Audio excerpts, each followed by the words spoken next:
Welcome back my YouTube channel.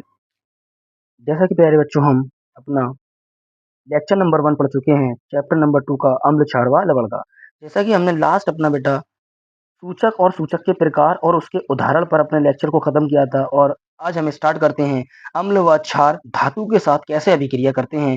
जैसा कि आपके सामने लिखा है अम्ल व क्षार धातु के साथ कैसे अभिक्रिया करते हैं। तो धातु की अम्ल से अभिक्रिया, तो याद रखना बेटा कोई भी धातु है जैसे कि सोडियम है, पोटेशियम है, मैग्नीशियम है, बहुत सी धातुएं हमारी पीरियोडिक टेबल के अंदर वो अम्ल से कैसे अभिक्रिया करती हैं। तो एक रूल आपको याद रखना है, ये कभी नहीं भूलना है। ये रूल जिस बच्चे ने याद रख लिया वो बच्चा कभी भी केमिकल रिएक्शन को गलत नहीं करेगा अम्ल और क्षार की। जैसे कि बेटा आपके सामने मैंने लिखा है रूल, अगर कोई धातु मेरी अम्ल से अभिक्रिया करती है, याद रखना बेटा कोई धातु अगर मेरी अम्ल से अभिक्रिया करती है तो हमेशा लवण बनता है और हाइड्रोजन गैस निकलती है। फिर कह रहा हूँ बेटा मैं, ये रूल जिसने याद रख लिया वो रिएक्शंस करना कभी नहीं भूल सकता और रिएक्शंस उसकी हमेशा 100% राइट होगी। अगर कोई धातु अम्ल से अभिक्रिया करती है तो लवण बनता है और हाइड्रोजन गैस बनती है। आइए जानते हैं इनके उदाहरण के बारे में। तो जैसा कि मैंने आपके सामने बेटा उदाहरण लिखे हैं, मैंने आपके सामने 2 उदाहरण दिए हैं। एक दिया है बेटा जिंक और सल्फ्यूरिक अम्ल का और एक दिया जिंक और हाइड्रोक्लोरिक अम्ल का। तो सबसे पहले मैंने जिंक की रिएक्शन H2SO4 यानी सल्फ्यूरिक अम्ल से कराई है, जिसमें जिंक सल्फेट और हाइड्रोजन गैस निकल ली है। तो बेटा जिंक सल्फेट एक लवण है और हाइड्रोजन गैस एक गैस है। तो जैसा कि मैंने बेटा आपको बताया रूल के अकॉर्डिंग कोई भी धातु अगर अम्ल से अभिक्रिया करेगी तो वो लवण और H2 गैस बनाएगी। जैसा कि दूसरा उदाहरण भी आपके सामने रखा है, जिंक और HCl की रिएक्शन, हाइड्रोक्लोरिक अम्ल की रिएक्शन।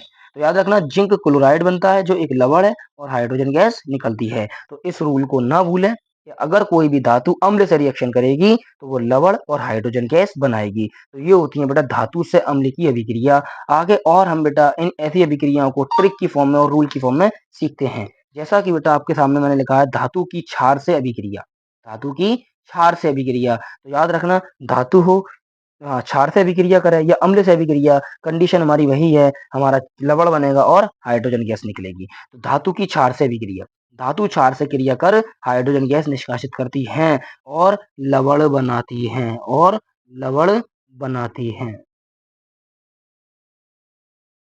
बेटा याद रखना जैसे कि आपके सामने उदाहरण लगा है, जैसा मैंने आपको उदाहरण दिया है, एल्यूमीनियम है और जिंक एक धातु है जो NaOH यानी क्षार से रिएक्शन करती हैं। तो एल्यूमीनियम एक धातु है जिसने रिएक्शन करके, क्षार से रिएक्शन करके सोडियम मेटा एल्यूमिनेट बनाया जिसका फॉर्मूला होता है बेटा NaLO2 और हाइड्रोजन गैस निष्कासित की। जैसे कि दूसरा उदाहरण आपके सामने लगा है, जिंक और सोडियम हाइड्रोक्साइड के साथ विक्रिया, तो Na2ZnO2 यानी सोडियम जिंकेट बनता है और हाइड्रोजन गैस निकलती है। तो बेटा ये होती है हमारी धातु की अम्ल व क्षार से अभिक्रिया। आगे बेटा और हम केमिकल रिएक्शन जानने की कोशिश करते हैं। अगली हमारी बेटा रिएक्शन दी है कि धातु कार्बोनेट तथा धातु हाइड्रोजन कार्बोनेट अम्ल के साथ कैसे अभिक्रिया करते हैं।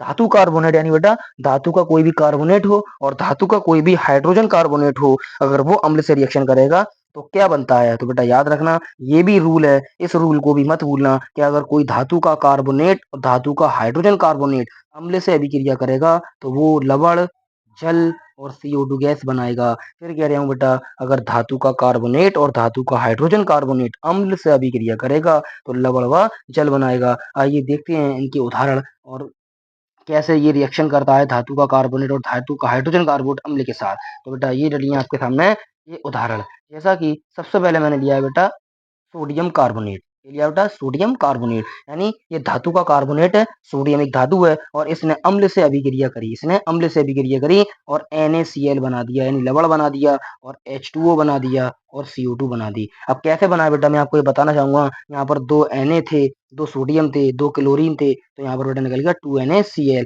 इस CO2 थी, इस CO3 से CO2 आ गई और एक ऑक्सीजन यहाँ बचा, 2 हाइड्रोजन यहाँ पर थे और H2O निकल गया। तो बेटा याद रखना ये रूल है, धातु का कार्बोनेट हो चाहे हाइड्रोजन कार्बोनेट हो वो आपका अम्ल से क्रिया करके जल, CO2 और लवण बनाता है। एक उदाहरण मैंने आपके सामने और रखा है बेटा, धातु का हाइड्रोजन कार्बोनेट NaHCO3, देखो इधर हाइड्रोजन आ गया तो मैंने धातु का हाइड्रोजन कार्बोनेट बोल दिया। Na सोडियम हो, Na सोडियम होता है तो सोडियम हाइड्रोजन कार्बोनेट HCl से रिएक्शन करेगा तो NaCl बना देगा, H2O बना देगा और CO2 बना देगा। तो ये रूल है हमारा, धातु का कार्बोनेट और धातु का हाइड्रोजन कार्बोनेट अगर रिएक्शन करता है, अगर अम्ल से रिएक्शन करता है तो हमेशा बेटा आपका वाटर, CO2 और लवण बनता है।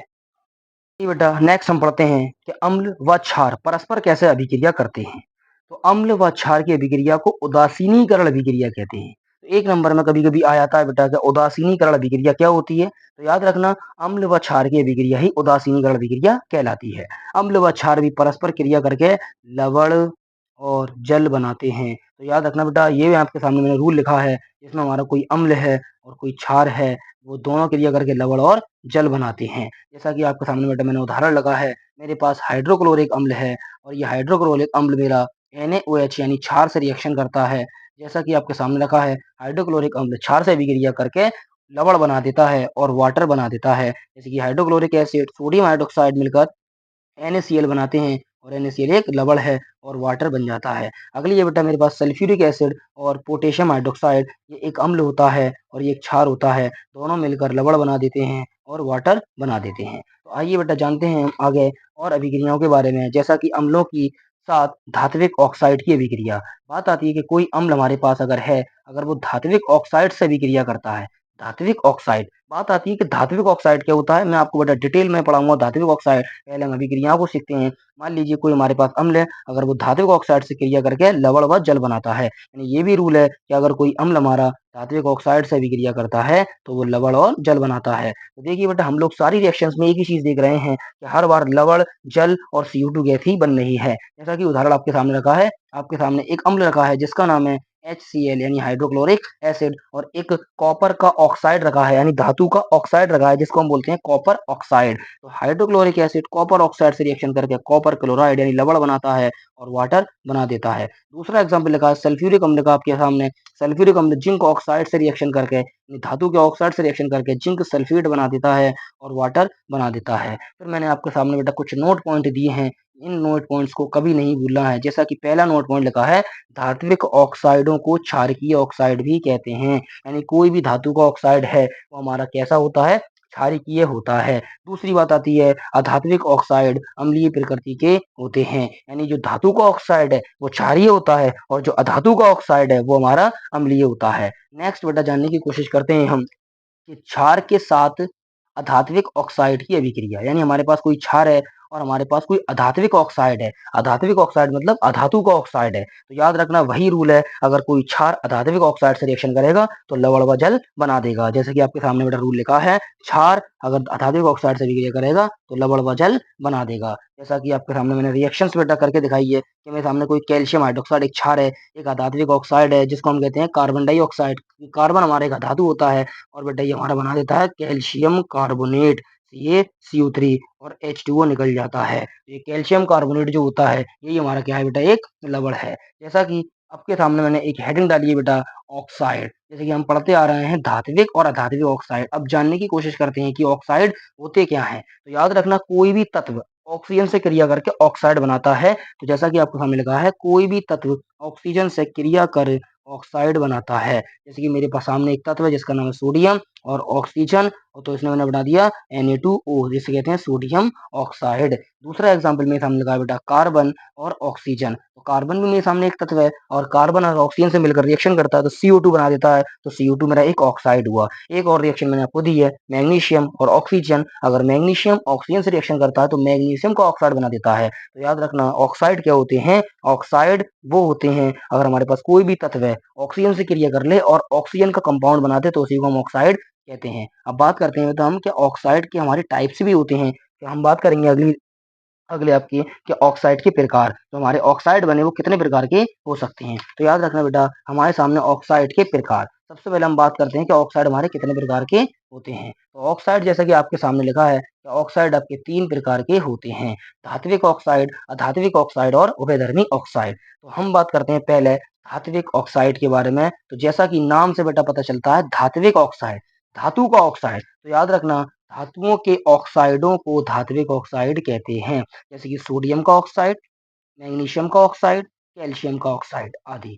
धात्विक ऑक्साइड क्षारीय प्रकृति के होते हैं, जैसा कि मैंने आपको नोट पॉइंट में पढ़ा दिया था। नेक्स्ट बात करते हैं हम अधात्विक ऑक्साइड। तो जैसा कि बेटा अधात्विक ऑक्साइड के नाम में छुपा हुआ है अधात्विक यानी अधातु का ऑक्साइड। तो याद रखना, अधातुओं के ऑक्साइडों को अधात्विक ऑक्साइड कहते हैं। अधात्विक ऑक्साइड अम्लीय प्रकृति के होते हैं, जैसे कि carbon dioxide, sulphur dioxide. Next बात करते हैं हम तीसरे प्रकार की, उभयधर्मी ऑक्साइड। तो याद रखना, उभयधर्मी ऑक्साइड ये ऐसे ऑक्साइड होते हैं जो अम्ल व क्षार दोनों प्रकृति के होते हैं, तो उन्हें हम अधात्विक यानी उन्हें हम उभयधर्मी ऑक्साइड कहते हैं। ऐसे ऑक्साइड जो दोनों प्रकृति प्रदर्शित करते हैं, उन्हें उभयधर्मी ऑक्साइड कहते हैं। जैसे कि आपका एल्यूमीनियम ऑक्साइड, इसका फॉर्मूला होता है बेटा Al2O3। तो बेटा ये हुआ हमारा लेक्चर नंबर 2, जिसमें हमने अपनी अम्ल और क्षार की रासायनिक अभिक्रियाएं पढ़ी, अम्ल की धातु के साथ अभिक्रिया पढ़ी, क्षार की धातु के साथ अभिक्रिया पढ़ी, धातु कार्बोनेट की अम्ल के साथ अभिक्रिया बढ़ी, धातु हाइड्रोजन कार्बोनेट की अम्ल के साथ अभिक्रिया बढ़ी,